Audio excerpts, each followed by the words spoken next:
तुम फोन क्यों नहीं कर रहे?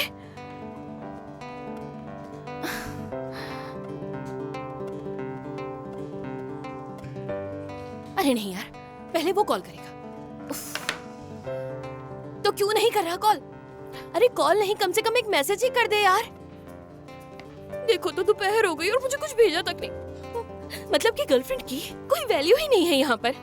अरे ये कैसा बॉयफ्रेंड है जिसे गर्लफ्रेंड की कदर ही नहीं है यार। किससे बातें कर रही हो? क्या सोच रही हो? पागल हो क्या? अभी एक ही दिन तो हुआ है, इतनी बेसब्री क्या है? यार सिनान, मेरे साथ लंच पर चलोगी? हाँ चलूंगी।